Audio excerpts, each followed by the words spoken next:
Okay, One Piece 1017. Dalam chapter ni memang finally benda yang kita nanti-nantikan, Otama dah activate dia punya kuasa kebidanggu. And dalam chapter ni juga, di penghujung chapter, Oda bagi satu revelation yang agak besar untuk kita. Okay, di dalam chapter ni kan, apa yang aku perasan lah di permulaan chapter kan, Oda macam nak tunjukkan kat kita yang betapa kuatnya ataupun betapa, macam mana nak abang betapa bermasalahnya kalau geng-geng gifters ni tak di-handle dengan sebetul-betulnya. Hampa faham tak?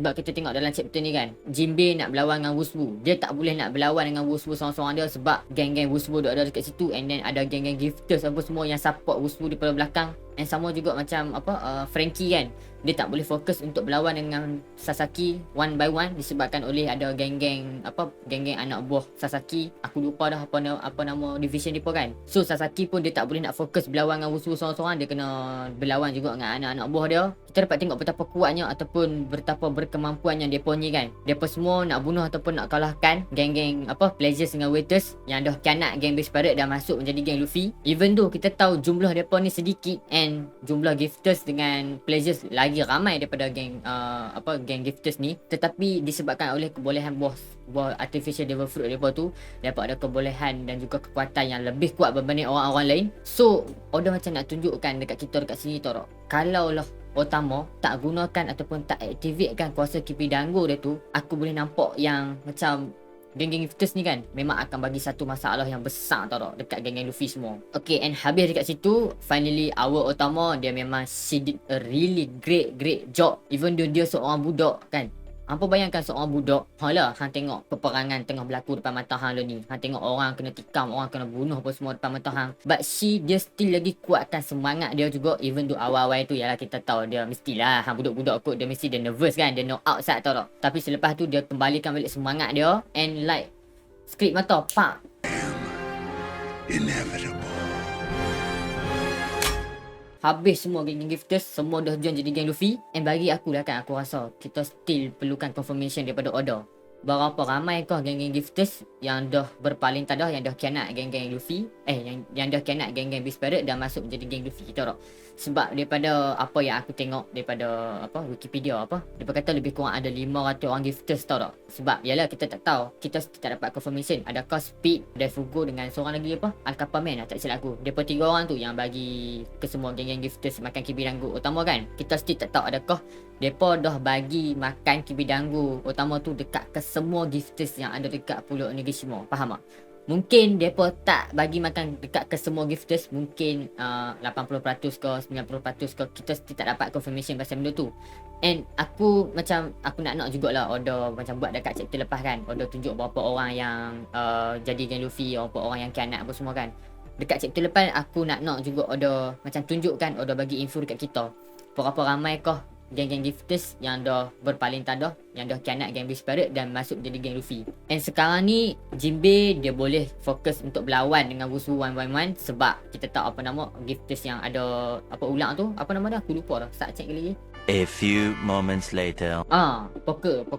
Sebab Poker dah pun tolong settlekan anak-anak buah Wushu. So lepas ni Jinbe dah boleh fokus untuk berlawan dengan Wushu one by one. And sama juga dengan Frankie, lepas ni dia boleh untuk fokus berlawan one by one dengan Sasaki. Sebab kita tahu, tak silap aku rasa anak-anak buah Sasaki kan, mereka punya armor division kan, ramai tu yang makan buah Smile Devil Fruit kan. And satu benda yang Oda tak tunjuk dalam chapter ni, tetapi Oda bagi satu info dekat kita, satu kotak kecil je kalau hampa perasan, iaitu pasal Robin dan juga Brook yang berlawan dengan Black Maria. Dalam chapter ni, info yang Oda bagi dekat kita ialah dia tulis dekat situ geng-geng gifters yang ada dekat Red Light District mereka pun dah mula berpaling tadah. So kita boleh expect yang anak-anak buah Black Maria yang makan buah Smile Devil Fruit yang jadi gifters juga, mereka pun dah berpaling tadah. So maybe adakah selepas ni hampa rasa kita akan dapat tengok Robin berlawan one by one dengan Black Maria, ataupun adakah Robin akan tag team dengan Brook? Kalau lah Brook dengan Robin tag team lawan dengan Black Maria, macam aku tak tahu nak kata benda tu akan jadi fair fight ke tak kan, sebab 2 lawan 1 kan. Tapi kita tengok lah nanti kan. Apa pendapat hampa kan? Hampa boleh komen dekat bawah pasal benda ni. Okay, lo ni kan, bagi pendapat aku rasa bila Otama dah activate kuasa kibidanggu dia ni tau tak, dia macam keupayaan Otama lo ni dah pun terdedah tau tak. Sebab dia lah penyebab utama kenapa geng-geng gifters berpaling tadah dan kianat masuk jadi geng-geng Luffy tau tak. And lo ni Queen pun kita tahu, Queen dia dah perasan yang Otama lah penyebab benda ni tau tak. And banyak kali dah aku sebut benda ni daripada sebelum-sebelum ni lagi, daripada chapter sebelum ni lagi aku banyak sebut benda ni, yang mana Otama memang perlu dilindungi sekarang ni. Sebab Sis is the main key. Dia adalah kunci utama sebab apa gifter semua boleh masuk jadi geng Luffy tau tak. And satu benda lagi juga yang aku macam tak kena tau tak. Yes, memang Otama perlu dilindungi tau tak. Kalau Otama mati ke, Otama pengsan ke apa ke, then kuasa Kepidanggo dia tu akan deactivate lah, betul tak. And satu hal lagi pula pasal Usopp dengan Nami, adakah peranan depa selepas ni hanya sebagai pelindung utama?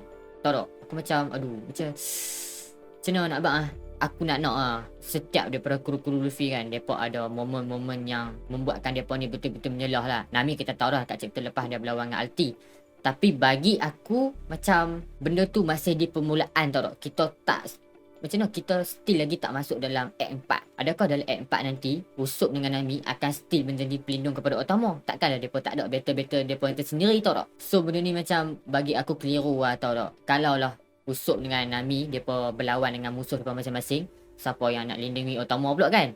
And kalau depa dua menjadi pelindung kepada Otama dalam Pengawanu ni, maknanya mestilah depa takkan dapat battle depa yang tersendiri, betul tak, one on one. So macam aku nak tengok juga macam mana percaturan Oda, macam mana Oda nak buat pasal Usopp dengan Nami ni. Okey, selepas tu kita dapat sedikit scene pasal CP0.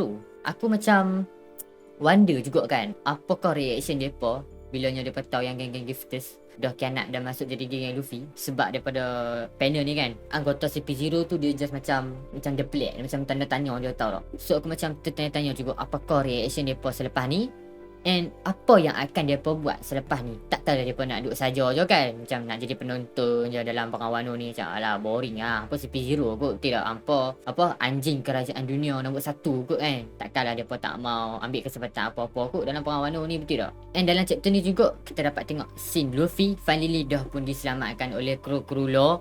Oh, aku memang lega bila Luffy dah diselamatkan kan. Tapi aku tak tahu nak kata berapa lamakah Luffy akan ambil masa untuk recovery balik, untuk pulihkan balik badan dia. And Momo pula aku macam pelik tau tak. Sebab scene Momo dengan Shinobu kat sini kan, aku tak tahu nak kata dekat mana depa berada sekarang ni tau tak. Aku expect maybe lah macam Momonosuke dia bertukar jadi naga ke apa ke. Sebab yalah depa jatuh daripada punuk negeri semua tu kan. Tapi dalam chapter ni macam aku tertanya-tanya juga macam dekat mana depa ada lah ni ya. Tapi Oda just bagi scene macam ni je, macam nak tunjukkan yang Momo dengan Shinobu terselamat lah.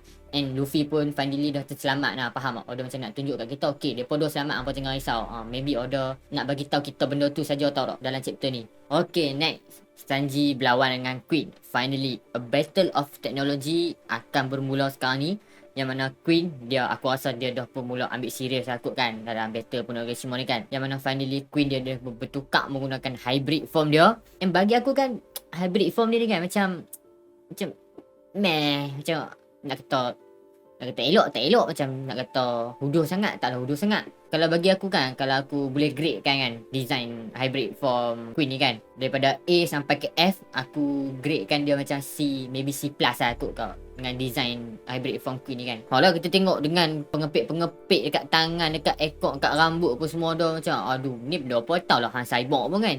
Tapi macam aku tak tahu nak kata macam mana kan. Tapi design dia tu macam bagi aku okey lah kan, tahu tak. And daripada apa geng Beast Parade yang ada dekat situ kata, mereka takut bila mereka tengok yang Queen ni dah bertukar menggunakan hybrid form dia. So adakah aku macam nanti juga tertanya-tanya juga apakah kebolehan yang ada pada hybrid form Queen ni kan. Yalah kita tahu dia dengan Ancient Zoan lagi Brachiosaurus dia kan. So mestilah dia ada recovery yang cepat, ada durability yang tinggi apa semua. And tambah pula dia dengan cyborg, boleh buat macam-macam robot apa semua, boleh tembak laser lah apalah kan. So macam aku quite interested juga nak tengok juga betapa kuatnya Queen dalam hybrid form dia ni. And satu benda yang membuatkan aku keliru, aku tertanya-tanya juga, iaitu pasal Max yang Queen mention dalam chapter ni.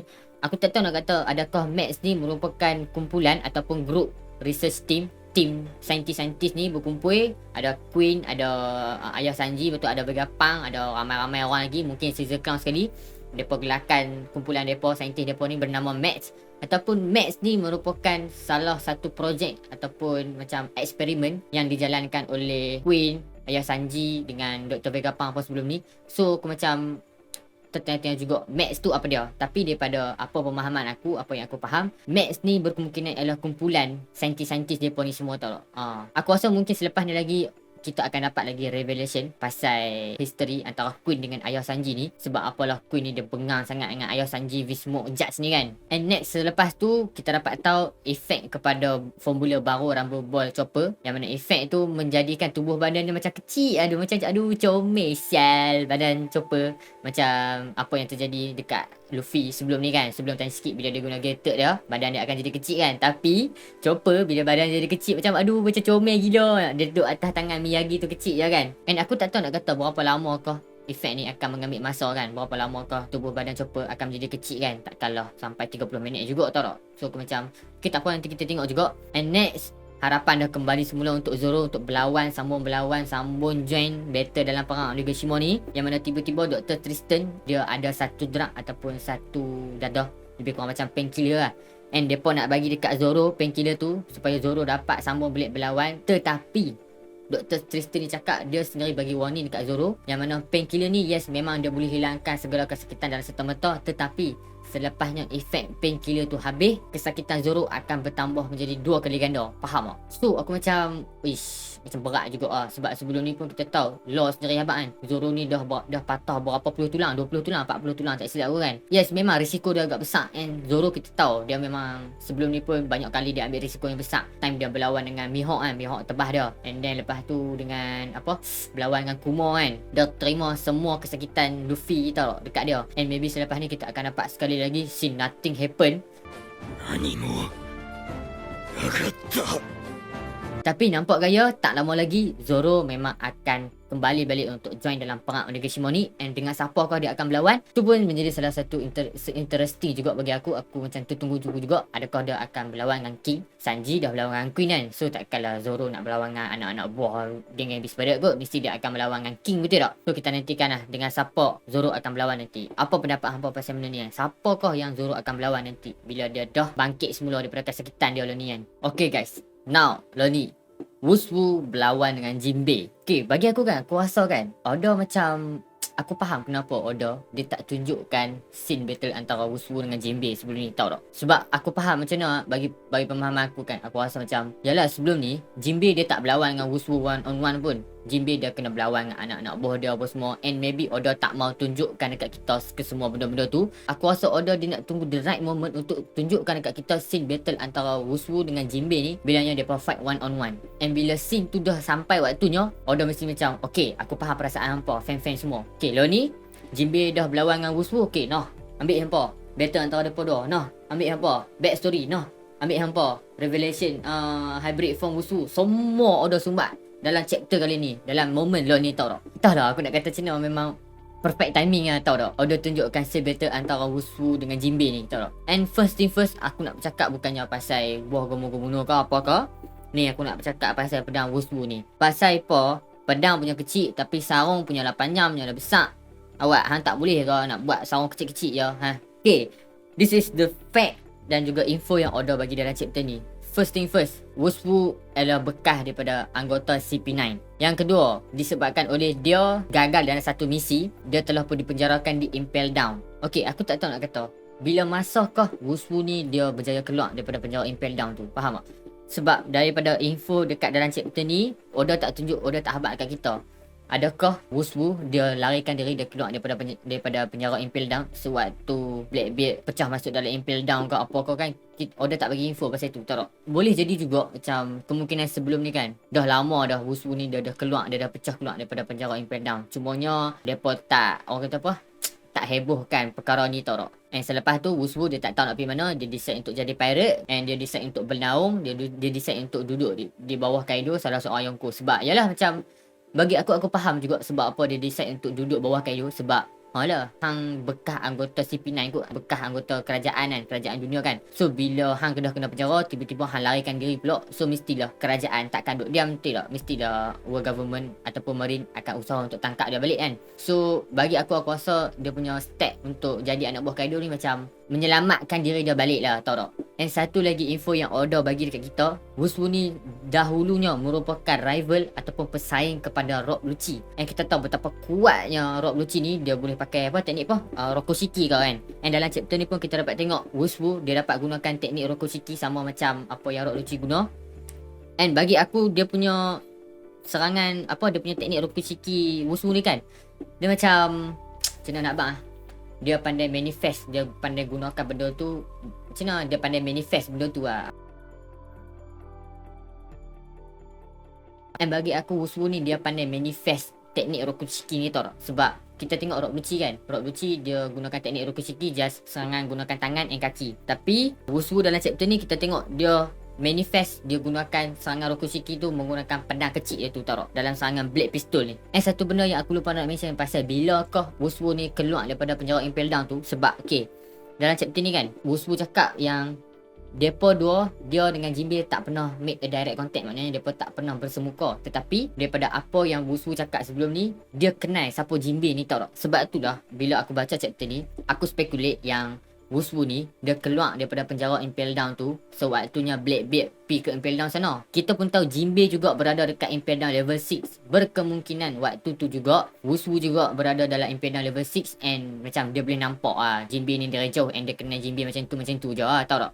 Maybe macam tu lah Wushu boleh kenal Jinbe ni siapa. Tapi kita still juga perlukan confirmation daripada Oda. Bilakah Wushu ni keluar dan larikan diri daripada penjara tu? Adakah sewaktu Blackbeard pi ke Impel Down 2 tahun lepas? Ataupun dah lama dah Wushu ni keluar daripada penjara Impel Down, dia larikan diri seorang-seorang dia kan? Kita still macam kena dapatkan confirmation pasal benda tu kan. Okay, next thing, let's talk about salah satu benda yang Oda reveal macam the big things juga dalam chapter ni kan. Okay, ni just pendapat aku kan. Mungkinlah hampa bila hampa dengar pasal benda ni, pasal revelation buah Devil Fruit Luffy ni, hampa akan jadi, hampa memang jadi hype gila tau tak? Tapi bagi pendapat aku, ni pendapat aku sendiri apa yang aku rasa pasal revelation dalam chapter ni apa yang Wushu cakap, bagi aku benda macam benda biasa tau tak? Kan? Mungkin bagi hampa rasa benda ni hype gila. Mungkin hampa rasa adakah buah Devil Fruit Luffy ni memang buah Devil Fruit yang betul-betul special ke apa ke, sampai kan buah government nak lindungi, nak sangat buah Devil Fruit ni kan. Mungkin hampa rasa hype gila, tapi pendapat aku rasa macam rasa biasa je tau. Aku tak tahu sebab apa aku rasa macam ni, tapi aku rasa biasa je. Okay, let's talk about the content. Okay, Wushu cakap 12 tahun lepas dia diberikan satu misi untuk lindungi, untuk guard satu buah Devil Fruit. Tetapi dia gagal, buah tu telah pun dicuri, and disebabkan itulah dia telah pun dipenjara, masuk ke dalam penjara 12 tahun lepas apa semua tu. And buah yang dia kena lindungi tu merupakan buah Gomu-Gomu no, iaitu buah Devil Fruit Luffy yang Luffy makan, yang ada kuasa dia ni, tahu tak? So disebabkan tu dia ada satu dendam dekat Luffy. Sebab macam mana nak abang dia, aku rasa dia tak tahu kot kan. Bukannya Luffy yang curi pun buah Devil Fruit tu kan. Luffy termakan je, betul tak? And kita still tak tahu adakah Shanks kah yang pergi curi buah Devil Fruit tu daripada kapal World Government, tahu tak? Sebab daripada info yang kita dapat daripada chapter 1 sebelum ni, Lucky Row kah Shanks kah cakap tak silap aku, yang depa curi, depa dapat buah Devil Fruit tu daripada kapal musuh, tahu tak? So kemungkinan depa pergi curi buah Devil Fruit tu kan. Ataupun kemungkinan Lanun lain yang curi buah Devil Fruit tu daripada boat World Government, and lepas tu kru Shanks pula pergi curi buah Devil Fruit tu daripada Lanun tu kan. Mungkin boleh jadi kita still need a confirmation pasal benda ni. And ramai sangat orang hype benda ni disebabkan oleh World Government sendiri yang suruh CP9 untuk guard, untuk lindungi buah Devil Fruit Gomu-Gomu no tu, untuk dibawa pergi ke mana aku tak tahu. Bukannya Marine, tahu tak? Sebab kita tahu sebelum ni kan, kita waktu buah Devil Fruit Law tak silap kan, World Government just hantar Marine untuk deal dengan pirate, untuk dapatkan buah Devil Fruit open-open yang Law tu, betul tak? Bukannya World Government hantar CP9 ke, bukannya World Government hantar CP0.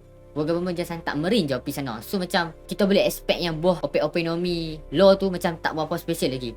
Tapi untuk buah Devil Fruit Luffy ni, World Government hantar CP9 terus untuk guard, untuk lindungi buah Devil Fruit tu. Aku faham sebab hampa hype pasal benda ni, tau tak?